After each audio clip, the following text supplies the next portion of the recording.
"Mama, did you see the size of his convoy?" Adaugo whispered excitedly after he left. "He has houses in Abuja, Lagos, and Port Harcourt, and he wants to marry me." Her mother looked troubled. "He is older than your father would be if he were alive today, Adaugo. What do you know about this man?" "I know he has money," Adaugo replied simply, "and he will take care of all of us." "Money is good, my daughter, but it cannot keep you warm at night. It cannot wipe your tears when you are sad." But Adaugo's mind was made up.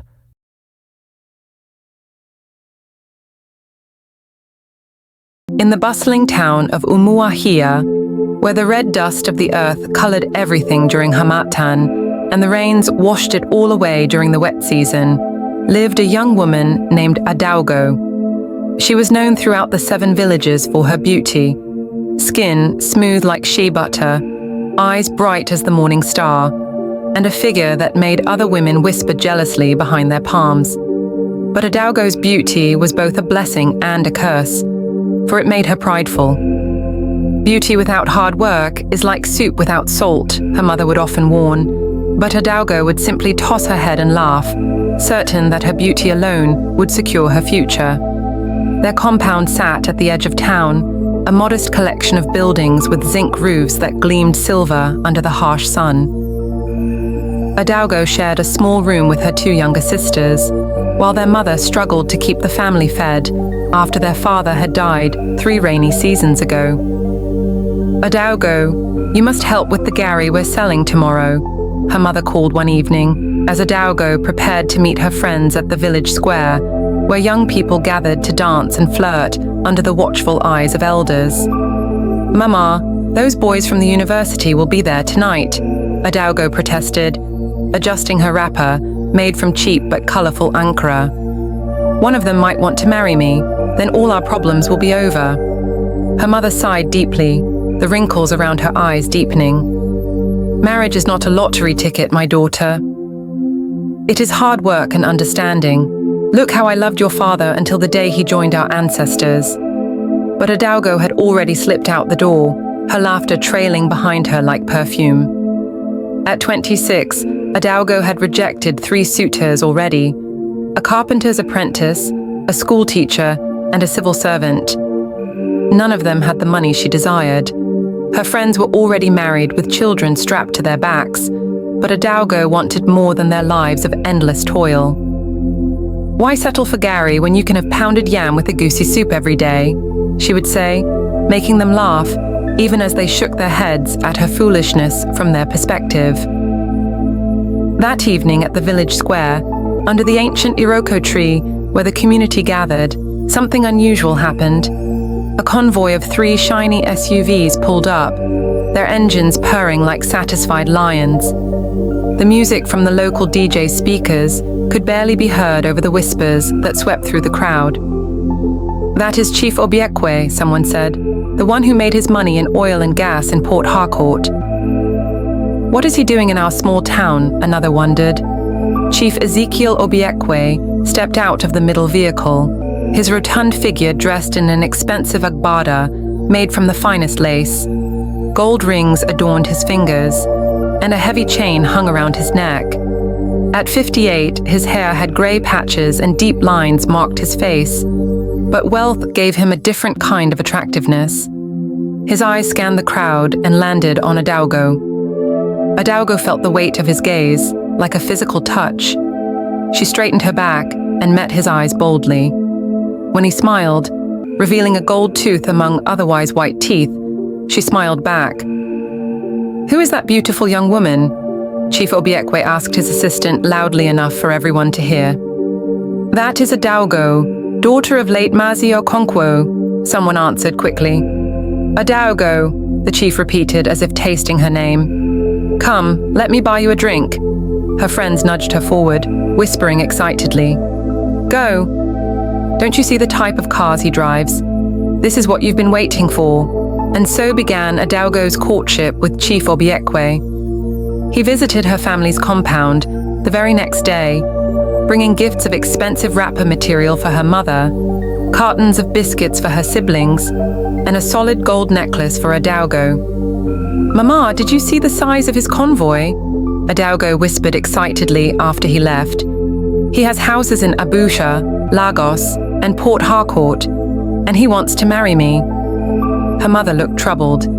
"He is older than your father would be if he were alive today, Adaugo. What do you know about this man?"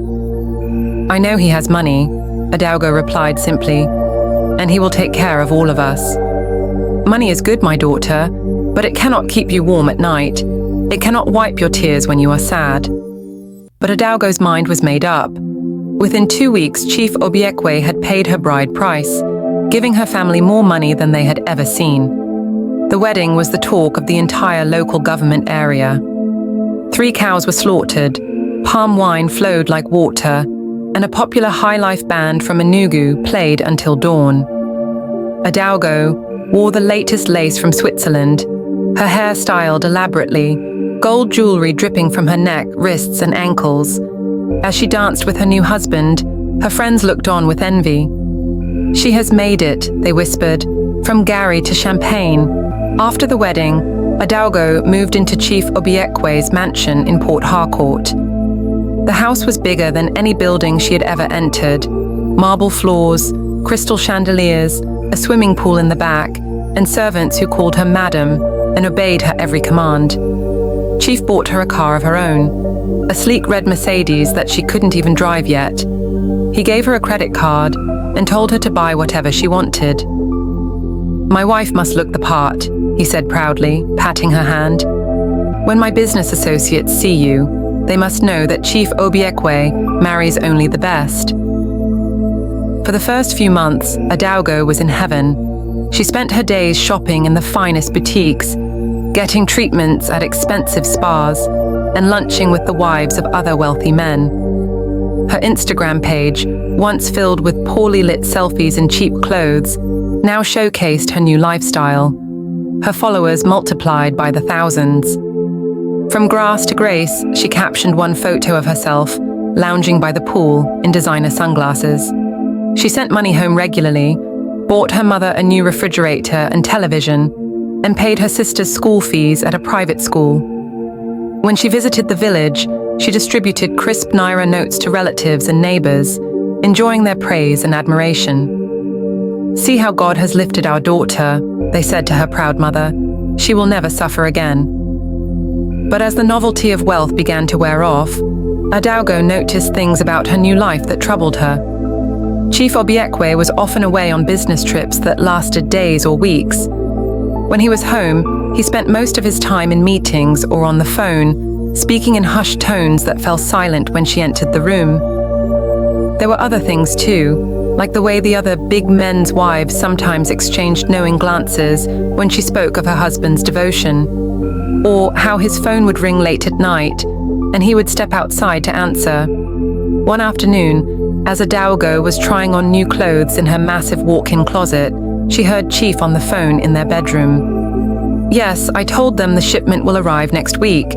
No, everything is arranged with the boys at the customs. Don't worry, even if there's trouble, I have people in Abuja who can make it go away." Adaugo frowned. What kind of business was her husband involved in? She'd never really asked, content to enjoy the fruits of his wealth without questioning its source. That evening, at dinner, she ventured a question. "My husband, I was wondering about your business. What exactly do you import and export?" Chief Obiekwe's smile didn't reach his eyes. "Women should not worry their pretty heads about business matters. Just enjoy your life and leave the money-making to me." "But I'm your wife. Shouldn't I know what—" "Enough," he snapped, his hand coming down hard on the mahogany dining table, making the crystal glasses jump. "When I want your opinion on my business, I will ask for it." It was the first time he had raised his voice at her, and Adaugo was shocked into silence. The chief seemed to regret his outburst immediately. "Forgive me, my jewel," he said, his voice softening. "Business has been stressful lately. Why don't you take your gold card and go shopping tomorrow? Buy yourself something nice."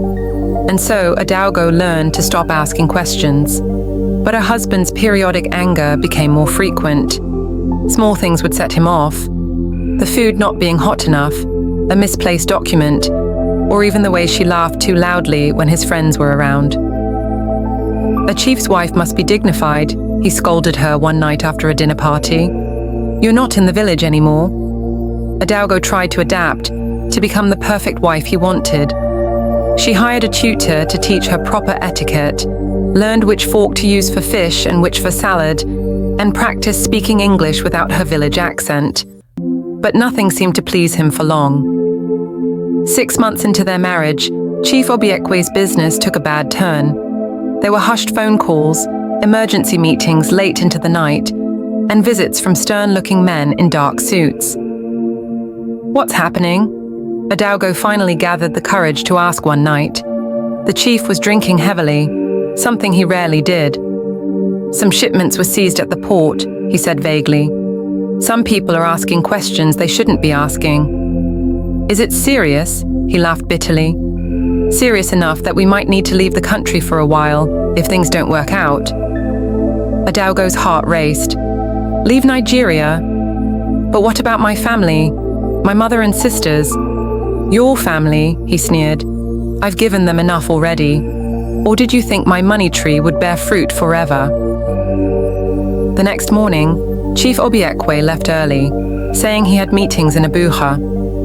Adaugo tried to go shopping to distract herself, only to have her card declined at the boutique. "I'm sorry, madame," the salesgirl said with poorly concealed satisfaction. "The card is not working." Embarrassed, Adaugo hurried home to find several strange men in suits going through their house, taking inventory of everything. "What is happening here?" she demanded. "Economic and Financial Crimes Commission," one of them said shortly, showing her an ID. "This property and all assets within are temporarily seized pending investigation." "Investigation of what?" "Money laundering, customs fraud, and tax evasion. Your husband is helping us with our inquiries in Abuja." Adaugo's world collapsed around her. She tried calling Chief's phone, but it was switched off. His closest friends wouldn't take her calls either. By evening, the news was everywhere. On television, online, in the newspapers, Chief Ezekiel Obiekwe, prominent businessman, arrested for fraud amounting to billions of naira. His accounts were frozen, properties seized, and associates being rounded up. Adaugo sat alone in the big house, now crawling with EFCC officials cataloguing everything of value. Her phone buzzed constantly, with messages from people who had once fawned over her, now sending mocking emojis and "how far?" Messages laced with schadenfreude. "From grace back to grass," one former friend commented on her last Instagram post. The days that followed were a blur of humiliation. She was questioned by EFCC officials who treated her with thinly veiled contempt, assuming she must have been complicit in her husband's crimes. "I knew nothing," she insisted repeatedly. "He never told me about his business." A young girl marries a man old enough to be her father, enjoys all the luxury without asking where the money comes from, and expects us to believe she suspected nothing, one female investigator said skeptically. Eventually, they determined that while Adaugo might have benefited from the proceeds of crime, there was no evidence she had actively participated. She was allowed to leave with her personal belongings, though anything of significant value was confiscated, including all her designer clothes, jewelry, and the red Mercedes she had finally learned to drive. With nowhere else to go, Adaugo returned to her mother's compound in Umuahia. The journey that had once taken hours in air-conditioned comfort now stretched across a whole day as she navigated overcrowded buses and shared taxis, her few remaining possessions stuffed into a single suitcase. The news of her husband's arrest had reached the village before she did. As she walked the familiar dusty path to her mother's house, she could feel the eyes on her, hear the whispers behind hands. "See her now. The big madam has returned. Her rich husband is in prison. Pride comes before a fall." Her mother met her at the door, arms open wide. "My daughter," she said simply, pulling Adaugo into an embrace that smelled of palm oil and wood smoke, smells of home. Adaugo broke down, tears she had been holding back for days finally flowing freely. "Mama, I have failed," she sobbed. "Everything is gone." Her mother stroked her hair as if she were still a little girl. "Not everything, Adalgo. You still have your life. You still have your family." That night, squeezed into the small bed she once shared with her sisters, now away at the boarding school her husband's money had paid for, Adalgo stared at the ceiling and wondered how everything had gone so wrong so quickly. In the morning, reality set in harder. The electricity was out, a common occurrence in the village, but a shock to her system after months of 24-hour power supplied by the mansion's generators. The water from the community borehole had to be fetched in buckets, carried on the head. The toilet was an outhouse behind the main building. "I can't live like this again," she murmured, as she helped her mother prepare breakfast. Plain akamu with a little sugar, nothing like the elaborate English breakfasts the house staff had prepared for her in Port Harcourt. "Yet here you are, living," her mother replied pragmatically. "When a child falls, they don't stay on the ground crying forever. They get up and continue playing." Adalgo had no choice but to adapt once more. News trickled in about Chief Obiekwe. He had been denied bail due to the severity of the charges and the risk of flight. Several of his associates had fled the country. The case was complex and likely to drag on for years. "He hasn't even tried to contact me," Adalgo said one evening, a month after her return. Not one message. Her mother was sewing by the light. "Did you really expect him to? Men like that don't marry for love, Adalgo. They marry for show, like buying an expensive watch or car. When the watch stops working, they just get another one." The words stung, but Adalgo knew they were true. She had been a trophy, nothing more. The money she had sent her family had mostly been spent on school fees, on improvements to the house, on helping relatives with medical bills and other emergencies. There was little left. And with Chief's assets frozen, the school was threatening to send her sisters home if the next term's fees weren't paid. "What will I do now, Mama?" Adalgo asked, genuine fear in her voice. "I have nothing." "You have your hands, your head, and your health," her mother replied, "and you are still young." The next day, Adalgo swallowed her pride and went to the local market. Mrs. Okoli, who sold vegetables at a busy stall, had once offered her a job before she met Chief Obiekwe. Adalgo had laughed at the idea then. Imagine her, sorting tomatoes and haggling with customers for a few naira. Now, she approached the older woman hesitantly. "Ma, do you still need help with your stall?" Mrs. Okoli looked her up and down, taking in her diminished circumstances with shrewd eyes. "So the big madam wants to sell vegetables now?" Adalgo lowered her gaze. "Please, Ma, I need work." To her surprise, Mrs. Okoli's face softened. "Come tomorrow morning at 6 a.m. Don't be late, and wear something you don't mind getting dirty." And so began Adalgo's new life. She woke before dawn to help Mrs. Okoli select the best produce from the farmers who brought their harvest to the market. She learned to arrange the vegetables attractively, to call out to passing customers, to weigh and bag and make change, all skills she had never imagined needing. The work was hard, the sun merciless, and the pay meager. Her hands, once soft and manicured, became rough and calloused. Her designer sunglasses were replaced by a faded head wrap to keep the sun from her eyes. Some customers recognized her, the fallen chief's wife, now selling peppers and tomatoes. Some were kind, others cruelly amused by her reversal of fortune. "Isn't that the girl who refused to marry my nephew because he was only a civil servant?" one woman asked loudly as she examined some okra. "Now look at her." But Adalgo persevered. Each evening, she returned home tired but with money she had earned honestly, without compromising herself. It wasn't much, but it helped put food on the table. 3 months after her return to the village, something unexpected happened. Chinedu, the schoolteacher she had rejected years ago, returned from Lagos, where he had been furthering his education. They met at the market where he had come to buy groceries. He looked different, more confident, better dressed, his shoulders broader than she remembered. "Adaugo," he said, genuine surprise in his voice.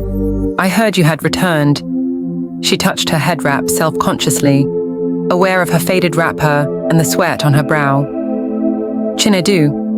Yes, I'm back." He didn't mention her husband or the scandal, just asked about her mother and sisters, told her about his new position as headmaster at a private school in the neighboring town. Before leaving, he hesitated. "Some of us are meeting at the community hall on Saturday, a book club of sorts. We discuss ideas, development plans for our area. You should come, if you want to." Adaugo almost declined immediately. What would people think, seeing the disgraced chief's wife at such a gathering? But something in Chinedu's eyes, not pity, but a simple invitation, human to human, made her nod. "Maybe I will." That Saturday, she borrowed a clean wrapper from her mother and went to the community hall. The book club turned out to be a group of young professionals from the area. Teachers, nurses, a local government worker, a few university students home on holiday.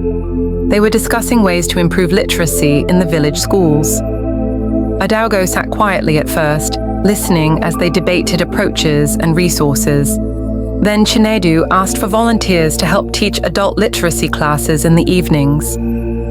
To her own surprise, Adaugo raised her hand. "I could help," she said softly.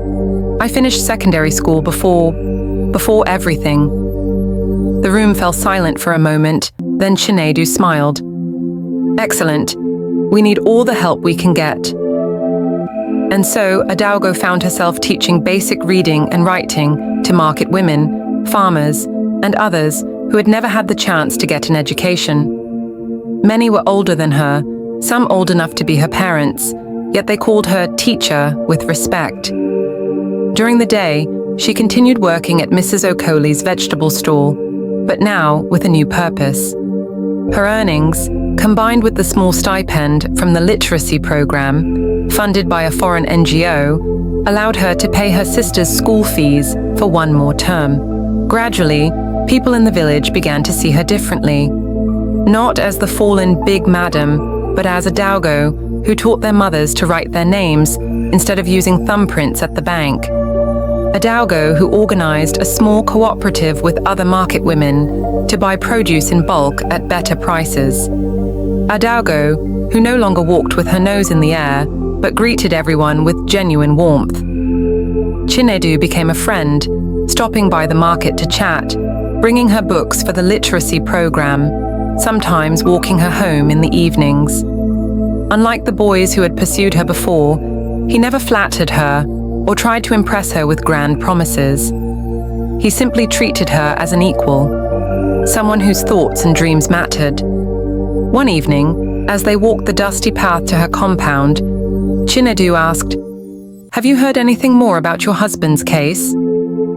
Adaugo shook her head. "He is not my husband anymore. The lawyers sent divorce papers. He's blaming me for his troubles, saying I was an extravagant wife who pushed him to commit crimes to maintain my lifestyle." She laughed bitterly, as if I forced him to do anything. Chinedu was quiet for a moment. "And how do you feel about that?" Adaugo considered the question seriously. "Relieved, actually. I made a terrible mistake marrying him.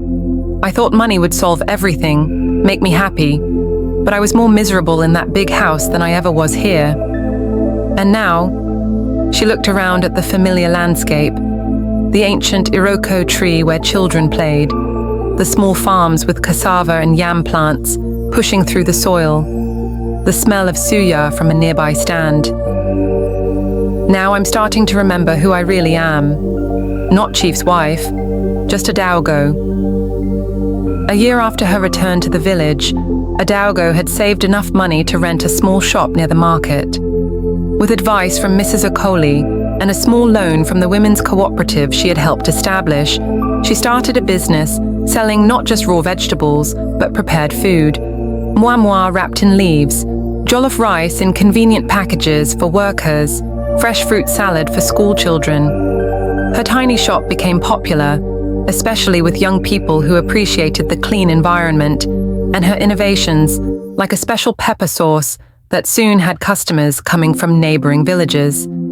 Chief Obiekwe remained in detention, his case proceeding at the glacial pace typical of the Nigerian judicial system. Occasionally, Adaugo would see his name in newspaper headlines. New charges, claims of ill health, accusations against former associates. She read these with detachment, as if reading about a stranger. On a warm evening during Harmattan season, when the air was filled with dust that turned the setting sun into a glowing red orb, Chinedu came to her shop just as she was closing. "I have news," he said, his eyes bright with excitement. "I've been offered a position to head the new model school the state government is building in Umuahia. Better salary, modern facilities." "That's wonderful," Adaugo exclaimed, genuinely happy for him. "When do you start?" "Next term, but that's not all." He hesitated, suddenly nervous. "The position comes with housing on the school compound. A 3-bedroom house, too big for just one person." Adaugo looked at him questioningly. Chinedu took a deep breath. "Adaugo, I have respected you and your journey this past year. I've watched you rebuild your life with dignity and hard work. The truth is, I never stopped caring for you, even when you rejected me years ago." He reached for her hand. "I'm not offering you wealth or a mansion or foreign trips. I'm offering partnership, a life built together brick by brick. Will you marry me?" Adaugo looked into his eyes, honest eyes that had never lied to her, never judged her, even when she had hit rock bottom. "Are you sure?" she asked softly. "Everyone knows my story. The village gossips will say you're marrying Chief Obiekwe's leftovers." Chinedu's laugh was warm and genuine. "Let them talk. I'm not marrying your past. I'm asking to share your future." Their wedding was nothing like her first one. No convoy of SUVs, no designer lace, no high-life band from Enugu. Instead, they married in the village church with family and genuine friends in attendance. Adaugo wore a simple white dress sewn by her mother. Chinedu beamed in a well-pressed suit, his eyes never leaving her face as they exchanged vows. At the reception held in the school compound, they danced to music played through a sound system. The cake was baked by one of Adaugo's adult literacy students, who had parlayed her new skills into a small bakery business. As evening fell, and lanterns were lit around the compound, illuminating the faces of well-wishers, Adaugo's mother took her aside. "You are truly beautiful today, my daughter," she said, eyes glistening with unshed tears. "Not because of what you are wearing or who you are marrying, but because of who you have become." Adaugo hugged her mother tightly. "I finally understand what you meant, Mama. Marriage is not a lottery ticket, it's a partnership." Her mother nodded approvingly. "And now you have a good partner. Not perfect, no man is, but a good man with a good heart. And that is worth more than all the chief's wealth," Adaugo agreed. As the celebration continued around them, Adaugo watched Chinedu laughing with her sisters, helping an elderly relative to a chair, making sure everyone had food and drinks. He caught her eye across the crowd and smiled, a smile full of promise and genuine affection. In that moment, Adaugo knew that she had found something far more valuable than the wealth she had once chased so desperately. She had found respect, both from others and, more importantly, for herself.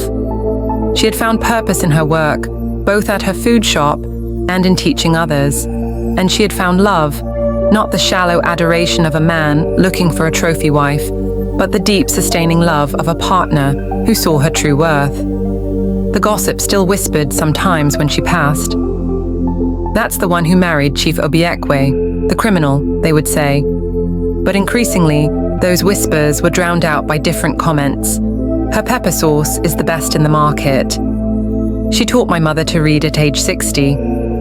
Her new husband is the headmaster. They're happy together."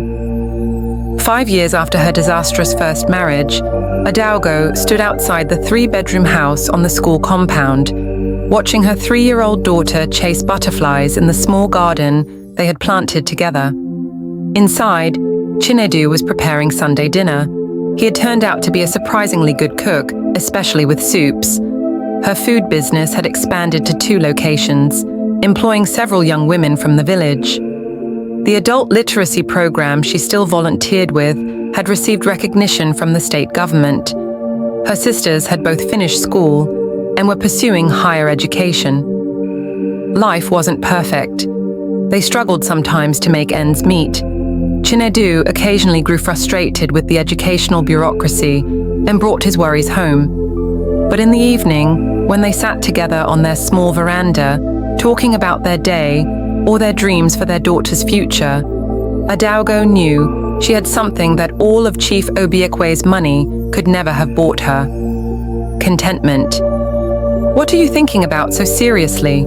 Chinedu asked, their daughter playing in their compound. Adaugo smiled, taking in the simple scene: her husband, her child, their modest home. "I was thinking that I'm exactly where I'm supposed to be." And she was.